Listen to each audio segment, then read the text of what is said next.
Saviez-vous que la dette des pays émergents représente un tiers de la dette mondiale? Et pourtant, cette dette est sous-représentée dans le portefeuille des investisseurs mondiaux. Aujourd'hui, nous allons voir les raisons pour lesquelles les investisseurs se tournent de plus en plus vers les produits à revenus fixes émis par les pays émergents. Les économies émergentes d'hier sont les économies dominantes d'aujourd'hui. En 2020, le PIB de l'Asie a surpassé le PIB du reste du monde mis ensemble. De plus, le FMI pense que le taux de croissance des pays émergents sera supérieur à celui des pays développés par presque 3 points de pourcentage. De plus, le Forum économique mondial estime que d'ici 2030, l'Asie contribuera près de 60% du PIB mondial. Et à mesure que les économies de ces pays prennent de l'importance sur la scène mondiale, les fondamentaux de ces pays s'améliorent et les investisseurs s'y intéressent de plus en plus. Beaucoup d'investisseurs sont déjà exposés aux actions des entreprises des pays émergents via des ETF ou des actions individuelles, mais très peu d'investisseurs s'intéressent encore aux produits à revenus fixes émis par les pays émergents. Et pourtant, les fondamentaux de ces pays s'améliorent à tel point que ces produits obligataires deviennent de plus en plus intéressants, voire même plus intéressants que les pays à revenus fixes émis par les pays développés. Dans cette vidéo, nous allons voir les raisons pour lesquelles les investisseurs se tournent de plus en plus vers les produits à revenus fixes émis par les pays émergents.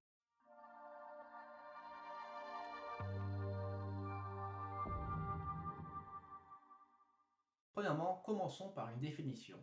Qu'est-ce que la dette des pays émergents? Lorsqu'on parle de la dette des pays émergents, on fait référence à des produits de revenus fixes tels que des obligations qui sont émis par les gouvernements des pays émergents. Il s'agit donc tout simplement d'obligations émises par les gouvernements des pays émergents. Comme dans les pays développés, les investisseurs des pays émergents cherchent à investir dans les obligations afin d'avoir une part de leur portefeuille qui est exposée à des valeurs au taux d'intérêt fixe qui permet de faire contrepartie et de contrecarrer la volatilité inhérente des marchés financiers. Depuis des décennies, ce sont les bons du trésor américains qui font foi et qui sont la référence mondiale dans le monde des obligations.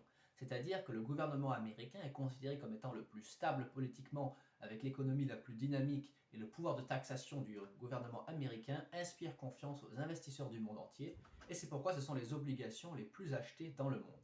La Chine et le Japon détiennent chacun plus de 1000 milliards de dollars de bons du trésor américain et énormément de pays dans le monde achètent des bons du trésor et les mettent dans leurs réserves afin d'avoir des produits à revenus fixes qui sont considérés comme extrêmement stables. Par contre, les chiffres récents montrent que cette domination totale est peut-être en train de changer et qu'on peut s'attendre à des grands chamboulements dans le monde de l'investissement dans les obligations dans les années à venir.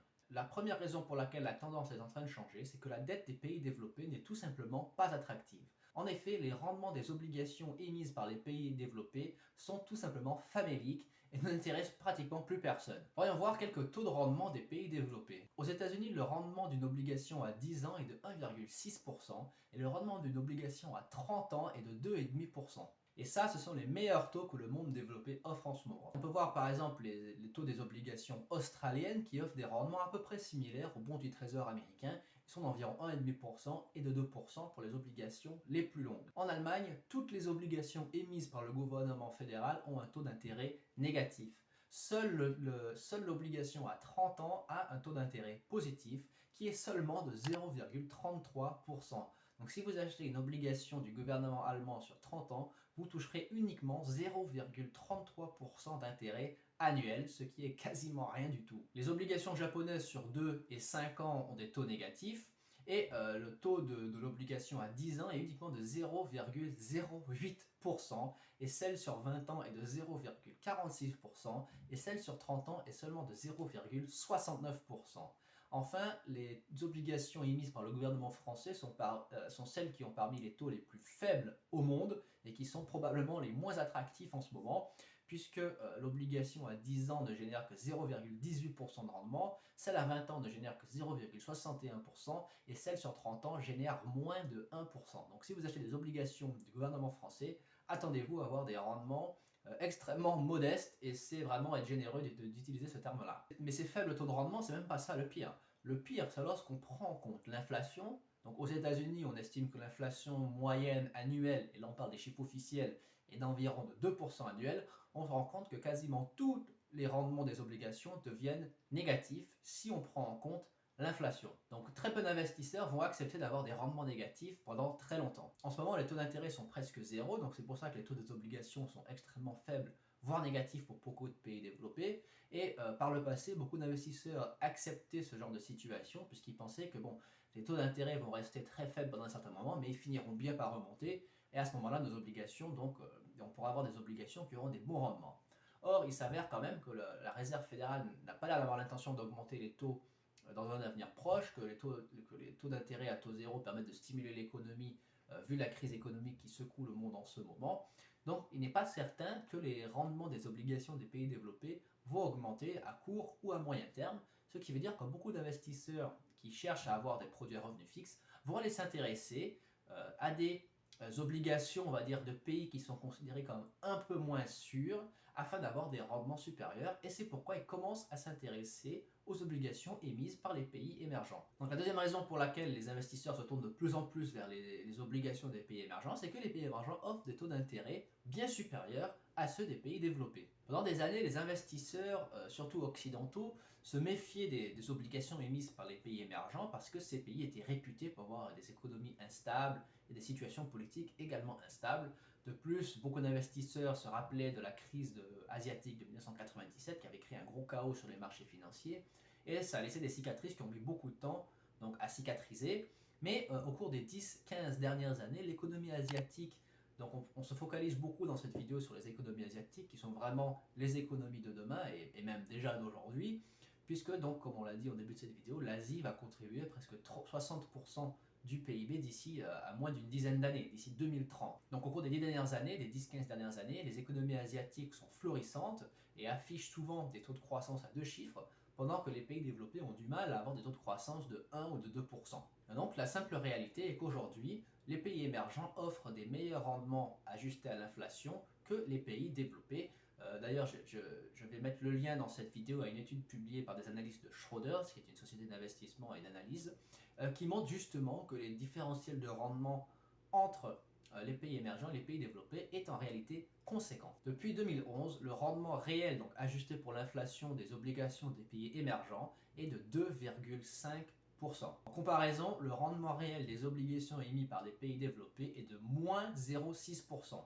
Donc il y a une différence de presque 3 points de pourcentage entre les rendements des pays émergents et des pays développés au cours des 10 dernières années, ce qui est absolument énorme. Si vous investissez dans des obligations de pays développés, vous aurez un rendement négatif, alors que si vous avez investi dans des obligations de pays émergents au cours des 10 dernières années, vous auriez un rendement positif. C'est donc quand même une différence de taille. Alors les investisseurs sont bien conscients que tous les pays émergents ne sont pas créés égaux et qu'il ne faut pas simplement investir à l'aveugle dans les obligations de n'importe quel pays émergent. Donc les pays émergents, le terme pays émergent recouvre des réalités bien différentes, et donc ce terme parfois a tendance à un peu obfusquer la réalité et les réalités disparates qui se cachent derrière chaque économie. Le premier marché obligataire des pays émergents, c'est bien évidemment le marché chinois, qui est évalué à presque 14 000 milliards de dollars. C'est le deuxième plus gros marché des obligations mondiales, derrière le marché des obligations américains. Bien évidemment, la Chine, c'est quasiment maintenant la première puissance économique mondiale. Elle est peut-être passée devant les États-Unis, je ne suis pas certain.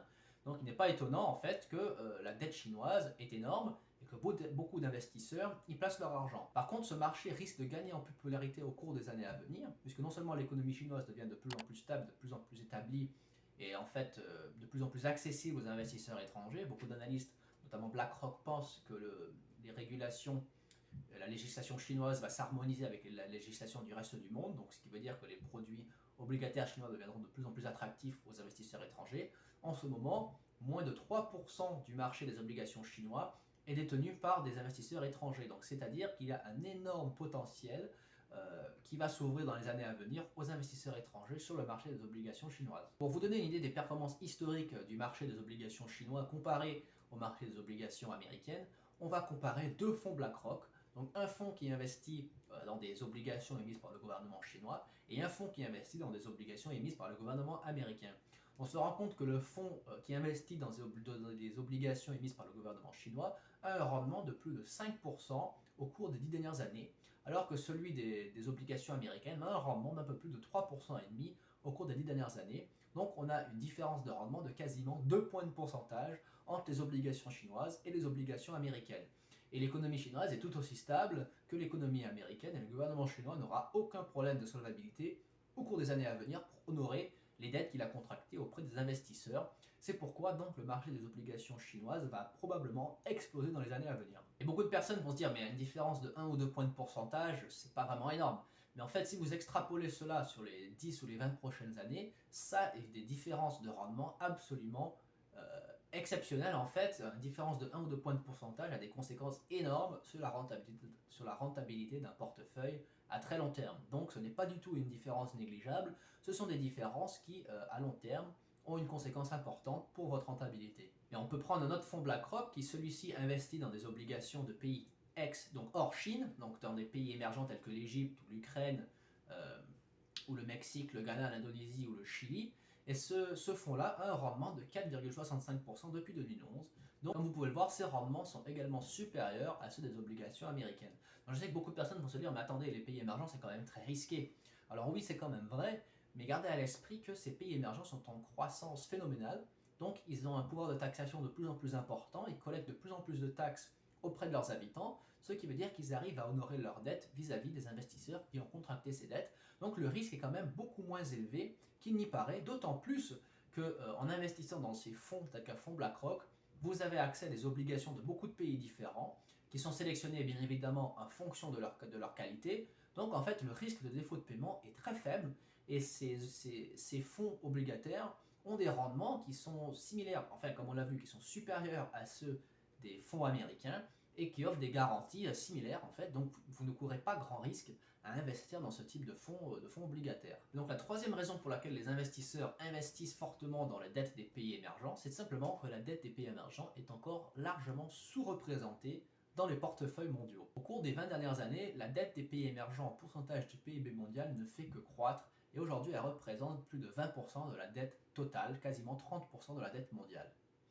Or, dans les grands indices mondiaux tels que le Bloomberg Aggregate Index, dans les portefeuilles des investisseurs, cette dette ne représente que 6% des portefeuilles, ce qui veut dire qu'elle est encore largement sous-représentée dans les portefeuilles des investisseurs qui investissent dans les obligations. Et c'est pourquoi la simple logique voudra qu'au fil des années, cette différence entre le pourcentage de dette des pays émergents, le pourcentage du PIB mondial, et le pourcentage de cette dette dans les portefeuilles des investisseurs va diminuer au fil du temps. C'est quasiment assuré, puisque les pays asiatiques et les pays émergents vont prendre de plus en plus d'importance sur la scène économique mondiale et vont offrir des garanties de plus en plus importantes aux investisseurs. Et plus ces pays vont montrer qu'ils ont la capacité d'honorer leurs obligations vis-à-vis des investisseurs, plus les investisseurs vont y investir de l'argent.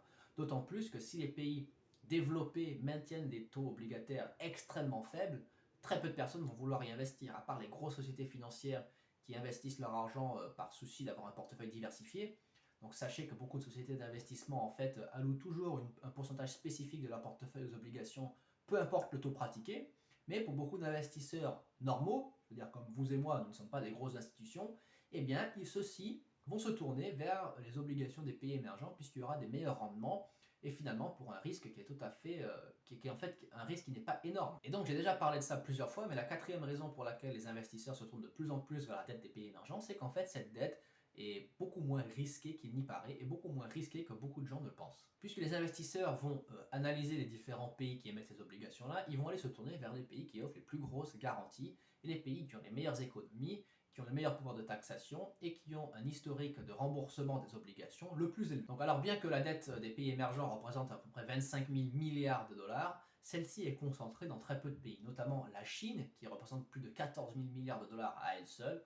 Ensuite, on a des pays comme le Brésil qui ont un marché des obligations qui est évalué à plus de 2000, ou quasiment presque 2000 milliards de dollars. On a également la Corée du Sud et l'Inde qui ont des marchés qui sont à eux seuls qui valent plus de 1000 milliards de dollars chacun. La Corée du Sud, c'est une économie extrêmement stable, c'est un pays très développé. Donc c'est d'ailleurs surprenant que ce soit considéré comme un pays émergent, puisque c'est pour, enfin, à ma connaissance, c'est quand même un pays développé. Et c'est un pays en fait qui va tout à fait être capable d'honorer ses obligations. On a ensuite d'autres pays importants comme le Mexique, l'Indonésie ou la Russie qui ont également des taux de rendement obligataire assez importants et qui ont des économies relativement solides et dont les gouvernements sont capables de rembourser les obligations. Donc on voit quand même que la Chine cannibalise la grande partie finalement du marché des obligations des pays émergents, mais on a d'autres pays qui sont extrêmement qualitatifs et qui permettent d'avoir des très bons rendements pour les investisseurs. Et c'est pourquoi également les investisseurs ont de plus en plus confiance à aller investir dans ces pays-là. C'est pourquoi donc les investisseurs vont aller identifier les meilleurs pays dans lesquels il faut investir et ils vont ignorer les autres jusqu'à ce qu'ils arrivent également à présenter les mêmes garanties. Donc les investisseurs savent que les dettes des pays émergents n'est pas toutes créées égales, mais qu'une grande partie de celles-ci, ou enfin certains pays spécifiques, offrent des garanties tout à fait intéressantes et tout à fait convenables. C'est pourquoi je peux vous garantir que vous allez entendre parler de plus en plus des obligations des pays émergents dans les années à venir et que beaucoup d'investisseurs vont se détourner des obligations des pays développés pour aller se tourner vers les obligations des pays émergents.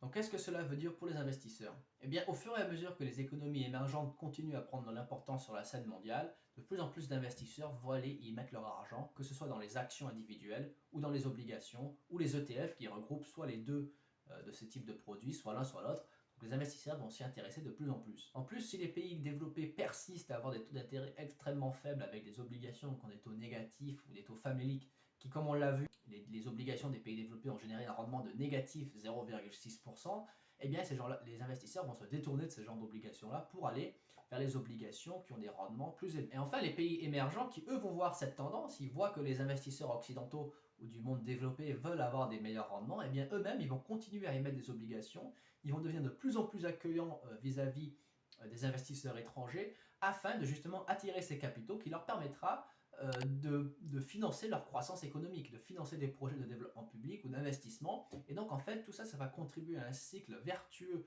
de la croissance pour les pays émergents qui va leur permettre d'accélérer leur croissance économique encore plus. Donc pour eux, c'est un pari gagnant-gagnant. Et par contre, pour les pays développés, cela ne sera pas forcément une bonne chose puisqu'ils auront peut-être plus de mal à vendre leurs obligations auprès d'un public très large. Ils vont peut-être pouvoir les vendre uniquement aux grosses sociétés d'investissement ou aux gens qui sont mal informés. Ce qui veut dire qu'ils vont pouvoir potentiellement récolter moins de fonds pour financer leur croissance ou leur projet d'investissement public, ce qui va engendrer un cycle négatif finalement parce que ce sera de plus en plus difficile pour eux d'investir et de générer de la croissance. Donc les pays développés vont y perdre et les pays émergents vont y gagner. Et enfin, l'investissement dans la dette des pays émergents va continuer de croître puisqu'il y a une grosse sous-représentation de celle-ci dans les portefeuilles des investisseurs mondiaux. Voilà les raisons pour lesquelles la dette des pays émergents est de plus en plus intéressante et va gagner en importance au cours des années à venir. Voilà pour la vidéo d'aujourd'hui, j'espère que ça vous a permis d'apprendre quelque chose, parce que moi-même je ne m'y connaissais pas trop dans toute cette problématique de la dette des pays émergents, je ne savais pas que c'était aussi attractif, j'avais une vision risquée des choses, je pensais oula les pays émergents c'est instable, les gouvernements ne peuvent pas payer leurs obligations alors qu'en fait la réalité est tout autre. Donc j'espère que cela vous a permis d'apprendre quelque chose. Laissez un pouce bleu en dessous de cette vidéo si vous l'avez appréciée. Abonnez-vous à ma chaîne pour être notifié des futures publications. Et enfin, laissez un commentaire pour me faire part de vos commentaires, de vos observations, de vos analyses sur ce sujet. Merci d'avoir regardé cette vidéo et à très bientôt.